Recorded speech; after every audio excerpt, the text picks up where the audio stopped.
وہ خاتون اس وقت آکسفورڈ یونین کی صدارت کا الیکشن لڑ رہی تھی اور عمران خان آکسفورڈ کے مارگریٹ ہال میں بے نظیر کا خطاب سننے جایا کرتے تھے اور یہیں سے دونوں کی جان پہچان ہو گئی۔ ایک برطانوی صحافی کرسٹوفر سٹینفورڈ کے مطابق بے نظیر عمران خان سے متاثر تھیں اور انہوں نے ہی عمران خان کو لائن آف لاہور یا شیر لاہور کا خطاب دیا تھا۔ بہرحال آکسفورڈ نے عمران خان کی زندگی میں کافی تبدیلیاں پیدا کی۔ کرکٹ کا شوق انہیں پہلے سے تھا اور صرف 18 سال کی عمر میں پاکستان کے لیے ٹیسٹ ڈیبیو بھی وہ کر چکے تھے، لیکن انگلینڈ میں عمران خان نے کاؤنٹی کرکٹ کھیلنا شروع کی۔ انہوں نے وورسٹرشائر کاؤنٹی کی نمائندگی کی، جہاں ان کی فاسٹ بولنگ نے سب کی توجہ حاصل کی اور یہی ان کا کھیل محض شوق نہیں رہا بلکہ پیشہ وارانہ سمت اختیار کر گیا۔ ان کا یہ شوق پاکستان آنے تک برقرار رہا۔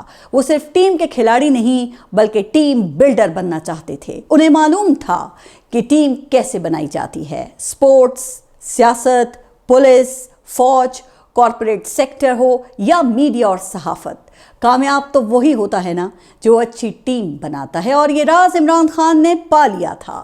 انہوں نے اچھی ٹیم بنانے پر بھی کام شروع کر دیا تھا اور وہ اس سلسلے میں کسی جونیئر سینئر کی پرواہ نہیں کرتے تھے، جس پر ان کے بہت سے سینئرز ان سے ناراض بھی ہوئے، بلکہ ان پر تو ان کے کزن ماجد خان کا کریئر خراب کرنے کا بھی الزام لگایا جاتا ہے جو انہیں کرکٹ میں لے کر آئے تھے۔ لیکن عمران خان کا یہ اصول تھا کہ وہ میرٹ پر کوئی سمجھوتا نہیں کرتے تھے۔ 1981 میں وہ کرکٹ ٹیم کے کیپٹن بنے اور یہیں سے انہوں نے ورلڈ کپ جیتنے کی کوششوں کا آغاز کر دیا۔ انہوں نے بھرپور محنت کی اور کئی ٹیموں کو ہرایا، لیکن 1984 کی شروع میں ان کی والدہ شوکت خانم کو کینسر کی تشخیص ہو گئی۔ اس خبر نے عمران خان کے پیروں تلے زمین ہی نکال دی۔ یہ ان کی زندگی کے بدترین لمحات تھے۔ ایک بیٹے کے لیے اپنی والدہ کو تکلیف میں دیکھنا انتہائی مشکل تھا۔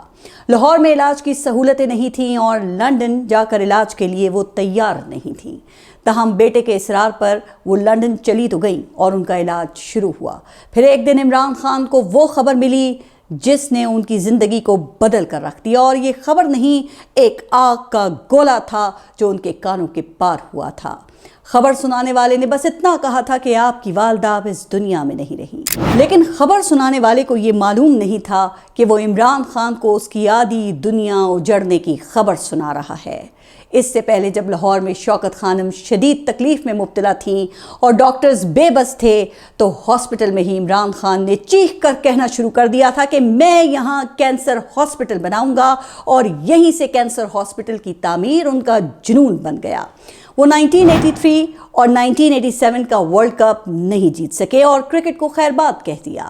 انہیں کئی لوگوں نے کرکٹ سے ریٹائرمنٹ کا فیصلہ واپس لینے پر راضی کرنے کی کوشش بھی کی، لیکن وہ راضی نہ ہوئے۔ پھر اس وقت پاکستان کی ایک طاقتور ترین شخصیت نے عمران خان سے ریٹائرمنٹ کا فیصلہ واپس لینے کی درخواست کی۔ بالآخر انہوں نے ریٹائرمنٹ کا فیصلہ واپس لے لیا، اور یہ درخواست کرنے والے کوئی اور نہیں بلکہ پاکستان کے طاقتور ترین صدر جنرل ضیاء الحق تھے۔ تاریخ نے عمران خان کا یہ فیصلہ درست ثابت کیا اور بالآخر انہوں نے کرکٹ ورلڈ کپ جیت ہی لیا۔ اب ان کی پوری توجہ کینسر ہاسپٹل کی تعمیر پر تھی۔ عمران خان پاکستان کی مشہور ترین شخصیت بن چکے تھے۔ لوگ ان کے دیوانے تھے۔ عمران خان کی ایک اپیل پر عوام نے خزانوں کے منہ کھول دیے۔ لوگوں نے اپنی زندگی کی جمع پونجی اور خواتین نے اپنے سونے کے زیورات بھی عمران خان کے حوالے کر دیے۔ اس دوران عمران خان نے انگلینڈ کے ارب پتی خاندان کی بیٹی جمائمہ سے شادی بھی کر لی اور مخالفین نے ان پر بیرونی ایجنٹ ہونے کے الزامات عائد کیے، لیکن عمران خان نے ہار نہیں مانی۔ اس دوران جمائمہ انہیں پاکستان چھوڑ کر لندن منتقل ہونے پر مجبور کرتی رہیں، لیکن عمران خان پاکستان میں ہی رہنے پر اٹل رہے۔ اس وقت پاکستان پر میاں محمد نواز شریف کی حکومت تھی۔ نواز شریف انہیں PMLN میں شمولیت کی دعوت دے چکے تھے، جو عمران خان نے شکریہ کے ساتھ رد کر دی تھی، لیکن لاہور جمخانہ کے بعد نواز شریف اور عمران خان کے درمیان لو ہیٹ ریلیشن قائم ہوا۔ عمران خان کو شکوہ تھا کہ نواز شریف جمخانہ میں اپنی مرضی کے امپائر کھڑے کر کے کئی باریاں لیا کرتے تھے، اور نواز شریف کو شکوہ تھا کہ عمران خان نے ان کی پارٹی میں شمولیت کی دعوت ٹھکرا دی تھی، لیکن کینسر ہاسپٹل کی تعمیر دونوں کو قریب لائی۔ عمران خان کے اپنے الفاظ کے مطابق نواز شریف نے کینسر ہاسپٹل کے لیے زمین اور 50 کروڑ روپے کا چندہ بھی دیا۔ اب یہ چندہ انہوں نے ذاتی جیب سے دیا یا حکومت کی طرف سے دلوایا، یہ واضح نہیں ہے، لیکن عمران خان اس وقت پاکستان میں ایک انقلاب لانے میں کامیاب ہو گئے۔ وہ دنیا کا پہلا پرائیویٹ کینسر ہاسپٹل بنا کر ایک تاریخ رقم کر چکے تھے، لیکن انہیں معلوم تھا کہ صرف ایک کینسر ہاسپٹل وہ کافی نہیں ہے۔ اس کے لیے انہیں حکومتی سطح پر کام کرنے کی ضرورت ہے، اور یہیں سے انہوں نے سیاست میں آنے کا فیصلہ کر لیا۔ انہوں نے 25 اپریل 1996 کو پاکستان تحریک انصاف کی بنیاد رکھی، وہی جماعت جس نے آگے چل کر تمام جماعتوں کا بوریا بستر گول کرنا تھا، لیکن شروعات میں انہیں کوئی کامیابی نہ مل سکی۔ عمران خان کے لیے خزانوں کا منہ کھولنے والے عوام ان کو ووٹ دینے پر کیوں تیار نہ تھے؟ اس کا ایک جواب یہ ہو سکتا ہے کہ شاید وہ تجربے کار نہیں تھے۔ ایک جواب یہ ہو سکتا ہے کہ کھیل اور سیاست دونوں الگ الگ چیزیں ہیں، اور ایک جواب یہ بھی ہو سکتا ہے کہ شاید اس وقت انہیں ان حلقوں کی قبولیت نہیں تھی جو سیاستدانوں کو اقتدار میں لے کر آتے اور اقتدار سے باہر کرتے ہیں۔ اس لیے وہ 1997 کا الیکشن بری طرح سے ہارے اور کوئی نشست نہ جیت سکے۔ پھر 12 اکتوبر 1999 کا دن آ گیا اور جنرل مشرف نے میاں محمد نواز شریف کی حکومت کا تختہ الٹ دیا۔ عمران خان نے ابتدا میں جنرل مشرف کی حمایت کی اور ان کے ریفرینڈم کے لیے مہم بھی چلائی، لیکن جلد ہی دونوں کو احساس ہو گیا کہ دونوں کا ایک ساتھ چلنا ممکن نہیں۔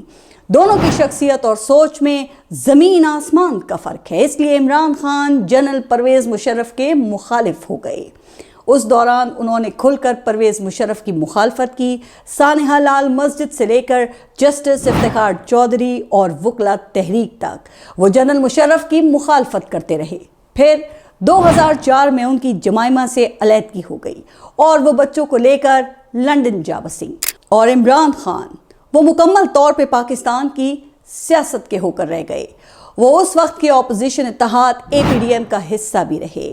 جنرل مشرف کی حکومت نے وکلا تحریک کو کچلنے کا فیصلہ کر لیا تھا، اور اس مقصد کے لیے انہوں نے MQM کو استعمال کیا۔ 12 مئی 2007 کو جسٹس افتخار چودھری نے کراچی کا دورہ کرنا تھا، اور عمران خان اور تحریک انصاف نے بھی ان کا استقبال کرنے کا پلان بنا رکھا تھا، لیکن پھر کراچی میں وہ ہوا جس کا کسی نے تصور بھی نہیں کیا تھا۔ اس دن کراچی میں آگ و خون کی ہولی کھیلی گئی۔ الطاف حسین کے حامیوں نے اپوزیشن کے کارکنان پر کھلے عام فائرنگ کی اور درجنوں لوگ لقمہ اجل بن گئے۔ یہیں سے عمران خان کی الطاف حسین سے دشمنی ہوئی، اور وہ الطاف حسین پر مقدمہ کرنے اسکاٹ لینڈ یارڈ تک چلے گئے۔ اس وقت کراچی میں MQM کا کوئی متبادل نہیں تھا۔ جہاں الطاف حسین سے محبت کرنے والے لاکھوں تھے، وہیں ان سے نفرت کرنے والے بھی لاکھوں ہی تھے۔ عمران خان کی شکل میں کراچی کے عوام کو پہلی مرتبہ الطاف حسین کا متبادل مل گیا تھا، اور عمران خان الطاف حسین کے بعد کراچی کے مقبول ترین لیڈر بن چکے تھے۔ لیکن یہاں عمران خان نے ایک بڑا فیصلہ کیا۔ انہوں نے کئی برسوں کی سیاست میں ایک بات سیکھ لی تھی کہ سیاست 2 + 2 = 4 کا نام نہیں ہے۔ سیاست میں کوئی چیز حرف آخر نہیں ہے، اور یہیں سے انہوں نے اسٹیبلشمنٹ سے ہاتھ ملانے کا فیصلہ کیا۔ اس وقت کی اسٹیبلشمنٹ مسلم لیگ نون اور پاکستان پیپلز پارٹی کی اجارہ داری سے بڑی تنگ آ چکی تھی۔ جنرل اشفاق پرویز قیانی ایک ایکسٹینشن لینے کے بعد بطور آرمی چیف کمزور پڑ گئے تھے، اور جنرل شجاع پاشا DG ISI بن چکے تھے۔ کہا جاتا ہے کہ جنرل شجاع پاشا اور عمران خان دوست بن گئے، اور اس کے بعد عمران خان ایک نئی سیاسی طاقت بن کر ابھرے۔ جنرل شجاع پاشا کے بعد جنرل ظہیر الاسلام نے DG ISI کا عہدہ سنبھالا اور پرانی پالیسی برقرار رکھی۔ پھر وہ دن آ گیا جب عمران خان کی پاکستان تحریک انصاف یعنی PTI حقیقی معنوں میں ایک بڑی جماعت بن کر ابھری۔ مسلم لیگ نون اور پاکستان پیپلز پارٹی کو احساس ہو گیا تھا کہ اب پاکستان تحریک انصاف وہ ماضی کی تانگا پارٹی نہیں رہی، اور عوام کو دہائیوں سے حکومت کرنے والے روایتی سیاستدانوں کا ایک متبادل مل چکا ہے۔ یہ وہ دن تھا جب لاہور میں ہر طرف صرف عمران خان کی آواز گونج رہی تھی اور عوام 1992 کے بعد پہلی مرتبہ ٹی وی سکرینز پر نظریں جمائے ہوئے تھے کہ کب عمران خان کا خطاب شروع ہوتا ہے۔ جی ہاں، یہ 30 اکتوبر 2011 کا دن تھا اور عمران خان اپنی تاریخ کا سب سے بڑا جلسہ کرنے جا رہے تھے۔ اس دن پورا لاہور مینار پاکستان پر امنڈ آیا تھا۔ ہر طرف سر ہی سر تھے اور تمام سیاسی تجزیہ کار اس بات پر متفق تھے کہ یہ 1986 میں بے نظیر بھٹو کے استقبال کے بعد پاکستان کا سب سے بڑا سیاسی اجتماع تھا۔ یہاں سے عمران خان نے ایک نئی اننگز کا آغاز کیا۔ انہوں نے تمام سیاسی جماعتوں کو چیلنج دیا۔ اب وہ پاکستان کی سیاست کے کیپٹن تھے اور ان کے ہاتھ میں کرکٹ کے بجائے سیاست کا بلہ تھا جو ان کی جماعت کا انتخابی نشان بھی تھا۔ وقت بدلا، میدان بدلا، مگر مقابلہ وہی رہا۔ اب سامنے گیند باز نہیں تھے، سامنے مفادات کا جال تھا، اقتدار کے ایوان تھے اور ایک ایسا نظام تھا جو صرف سر جھکانے والوں کو ہی قبول کرتا ہے۔ عمران خان نے 2013 کا الیکشن لڑا، لیکن اپنی نا تجربے کاری کی بنا پر وہ ہار گئے، یا پھر ابھی تک وہ مقتدر حلقوں کو اس طرح قبول نہیں تھے۔ بہرحال عمران خان نے اپنی شکست کو قبول نہیں کیا اور میاں محمد نواز شریف پر دھاندلی کا الزام لگا کر 4 حلقے کھلوانے کے لیے مہم شروع کی۔ اس دوران انہوں نے 2014 میں ڈی چوک پر مشہور زمانہ دھرنے بھی دیے۔ تو یہ وہ تمام تفصیلات ہیں جن سے جین زی اچھی طرح واقف ہے، کیونکہ انہوں نے یہ سب کچھ ہوتے ہوئے اپنی آنکھوں سے دیکھا ہے۔ اس لیے زیادہ ڈیٹیلز میں جائے بغیر اب اس بات پر آتے ہیں کہ کس طرح عمران خان نے 2013 سے 2018 تک روایتی سیاستدانوں پر تاوڑ توڑ حملے کیے۔ وہ 45 ڈگری گرمی سے 0 ڈگری کی سرد راتوں میں بھی جلسے کیا کرتے تھے۔ وہ ایک دن میں سینکڑوں کلومیٹرز کا سفر کرتے اور ہزاروں لاکھوں کے اجتماعات سے خطاب کرتے، جبکہ دیگر سیاسی جماعتیں صرف ڈرائنگ رومز کی سیاست تک ہی محدود تھیں، جبکہ عمران خان مسلسل عوام سے رابطے میں تھے۔ لیکن اس کے بعد عمران خان نے ایک اور خطرناک ہتھیار کو سیاست میں آزمانے کا فیصلہ کیا اور ساری توجہ اس پر لگا دی۔ انہوں نے نوجوانوں پر مشتمل پروفیشنلز اور والنٹیئرز کی ایک بہترین ٹیم کھڑی کی جو اس ہتھیار کے استعمال سے اچھی طرح سے واقف تھے۔ عمران خان جلد ہی پاکستان میں اس ہتھیار کے واحد کھلاڑی بن گئے۔ یہ وہی ہتھیار ہے جس پر میں ابھی آپ سے مخاطب ہوں۔ جی ہاں، سوشل میڈیا۔ سوشل میڈیا کا ہتھیار جس نے عمران خان کو عمران خان سے مانسٹر عمران خان بنا دیا۔ یہاں ان کے مقابلے میں دور دور تک کوئی نہیں تھا۔ وہ ٹی وی، یوٹیوب، فیس بک، ایکس، حتیٰ کہ ٹک ٹاک پر بھی چند سیکنڈز کی ویڈیو کی صورت میں ہر نوجوان، بوڑھے، مرد، عورت اور بچے کے اسمارٹ فون پر تھے، جبکہ دوسری سیاسی جماعتیں اپنی روایتی دنیا میں ہی گم تھیں۔ اس دوران عمران خان نے ایک بڑا متنازع فیصلہ کیا اور وہ بشرا بی بی سے نکاح تھا، جس پر آگے چل کر ان پر عدت جیسا بیہودہ مقدمہ بھی قائم کیا گیا۔ اس کا ذکر کرنا بھی ہماری نظر میں اخلاقیات سے گری ہوئی حرکت ہے۔ ایک خاتون کے کردار سے لے کر ان کی ذاتیات کو جس طرح میڈیا پر اچھالا گیا، وہ کم از کم میری نظر میں تو تمام خواتین کے منہ پر تماچا ہے۔ اچھا، اب ذرا اس سے پہلے 2018 پہ آتے ہیں، جب 2018 کا الیکشن آ گیا، آر ٹی ایس بیٹھا، دھاندلی کے الزامات لگے اور عمران خان وزیر اعظم بن گئے، اور اس وقت دور دور تک ان کا کوئی مقابل نہیں تھا۔ ان کے تمام مخالفین وہ جیل میں تھے، سڑکوں پر کوئی چیلنج نہیں تھا اور اسٹیبلشمنٹ عمران خان کی مٹھی میں تھی۔ لیکن مجھے یہاں ممتاز دانشور حسن نثار کا ایک جملہ یاد آتا ہے کہ عمران کو عمران نہ مارے تو عمران نہیں مرتا۔ یہاں حسن نثار صاحب کی مراد عمران خان کی سیاسی موت سے تھی۔ ان کا اشارہ تھا کہ عمران خان خود غلطی نہ کرے تو کوئی عمران خان کو نہیں ہرا سکتا، اور یہاں عمران خان نے کئی بڑی غلطیاں کی۔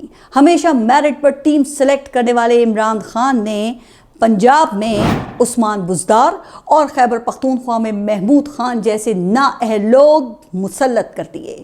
عمران خان کے ارد گرد پرانے روایتی سیاستدان جمع ہو گئے۔ معیشت جیسا اہم قلمدان حفیظ شیخ جیسے ٹیکنوکریٹ کے ہاتھ میں دے دیا، جو پاکستان پیپلز پارٹی کے دور حکومت میں بھی معیشت کی تباہی میں اپنا حصہ ڈال چکے تھے۔